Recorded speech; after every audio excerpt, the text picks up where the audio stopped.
right, so now let's talk about our first part of our writing. So this is where we're moving into, now that we've learned how to design and how to problem set related to that.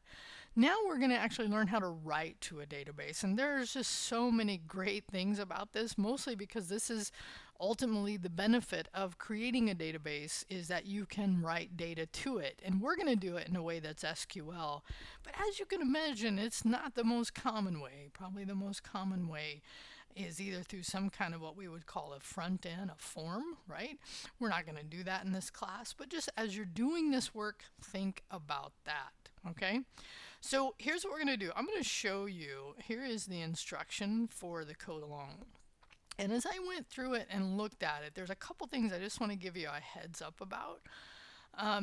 Again, we're creating databases, so running, running the SQLite, and then giving it the database name. Remember, that's how you do it, right? And so that part is nothing new there. Outputting, oftentimes Carter will, after he insert, right? Well, he's inserting rows, but also after he's deleting things, he will then select. One good practice I use is before I delete something, I actually make sure it's there. I run the delete and then I run the select. Again, I'm not making you do that here. It's just best practice in my opinion. So here we end up needing to download this file, which is a CSV, a comma separated values file, a very, very common file, and you'll learn how to import that into a database. So again, remove your existing, and then right, you just delete this, right, and then create a new one. Right, and then you've already commented that table creation from before, so you can use that as well. And then you use a temporary table, and then we do some, and this is good. This is actually a good practice, learning how to use a temporary table and then to clean that up before you copy it back in. So these are all good things, and there is your break. Now the reason I'm actually here to give you a little more detail is what happens after the break if you're taking it, which is really that the way I followed along and tried to do what he was. Ooh, I did need some of that. To do the delete, mine wasn't working. I found this out last semester, and so last semester I actually created a first. If it doesn't work for you, which I don't think it will, any ideas on why? And then once you give it some thought, try some things, note that in your README file, and then you can see the solution that I use to get that done. Okay. And then you do multiples.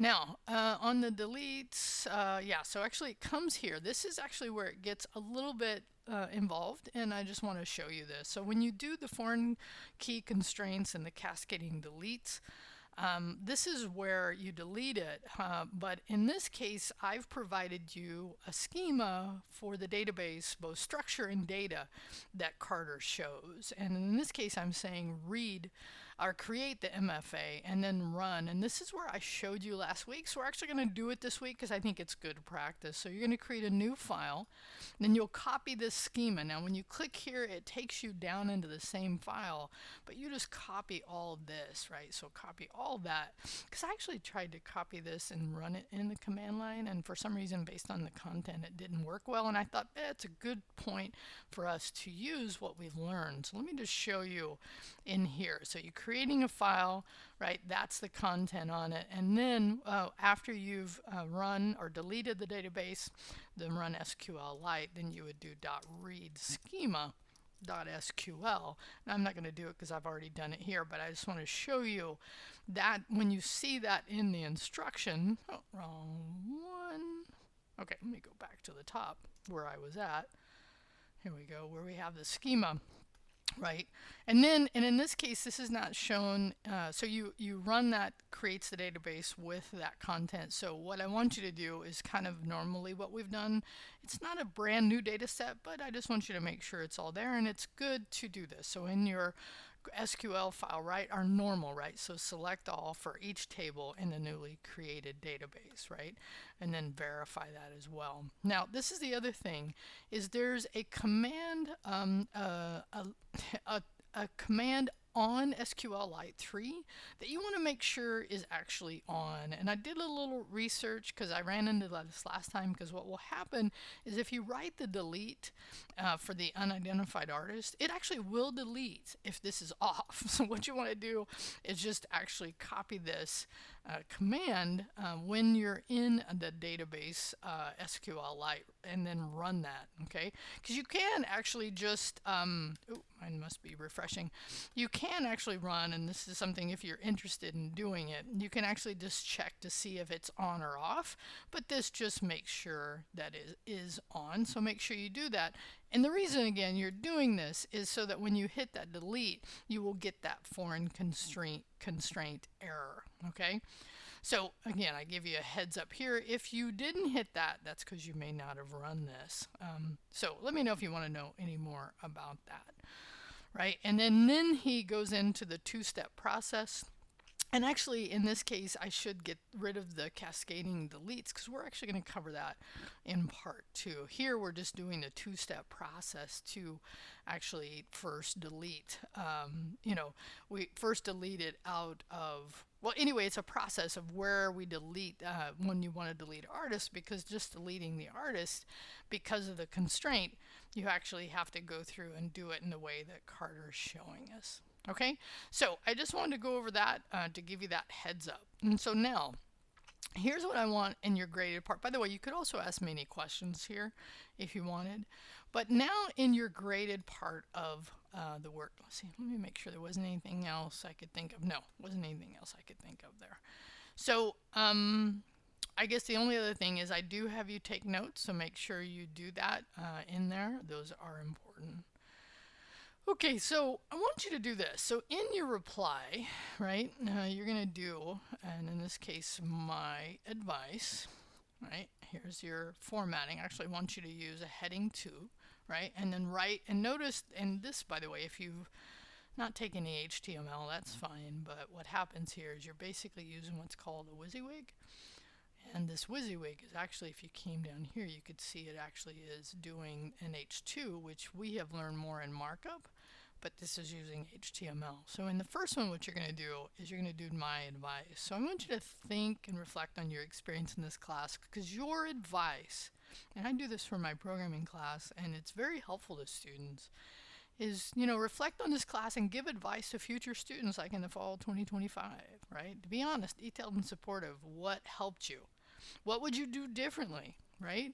So I just give some ideas here about what you could think about, but I just want you to think about, here's a future student coming into this class. You are the best student, the best person to give advice to, because sometimes I've noticed advice coming from the teacher kind of doesn't get heard, maybe because there's just so much content that gets covered.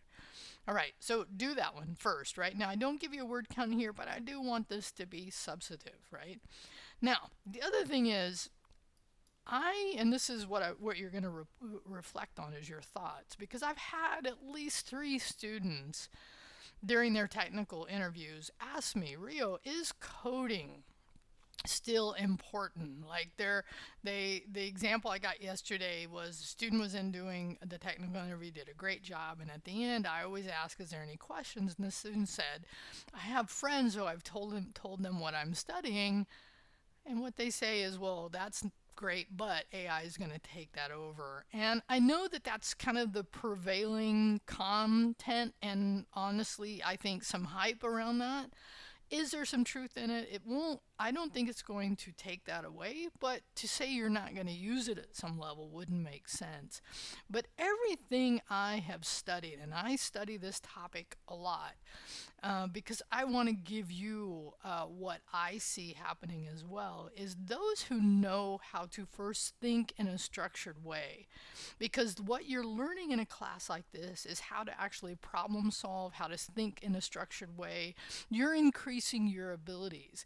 And if you're offloading that to AI without gaining that skill, then you are not able to as effectively use AI to even be more productive, which may sound kind of like, if you think about that though, you want to have the skill, because Bill Gates recently said, Bill Gates talked about AI and coding, And he talked about it's one of the few, right? Despite will remain valuable and particularly developed in refining AI. Because who else is going to keep refining these AI systems? And now, in this case, SQL is still very relevant. Like, if you were to do how popular is SQL, right? It is still, and I think I covered this at the beginning, right? It's number, the 10th most popular programming language. And I think people don't think about SQL that way, but it is because learning this structure way, and you're learning a programming language for databases, and databases is what drives the AI revolution, this data structure concept, right? So here's what I want you to do. After thinking of this, I've given you just a short, my thoughts on it. Like, consider your own journey, your future plans, or anything that shaped your opinion. Like, share your personal thoughts on this topic. Like, I'm sure all of you have probably thought about this, right? Okay, so then do one substantive reply. So the way I'll grade this is, are these substantive, are they thoughtful? Did you use the heading I wanted? Oh, I gotta move this out of there because I don't want that as part of the heading. But also, any questions you may have, you can also post those or reach out to me or any end of semesters questions. Okay, thanks so much. Time to work on week 15. Oh, by the way, I did look today. We'll have one more and then we'll do our last problem set for week 17. All right, talk to you later.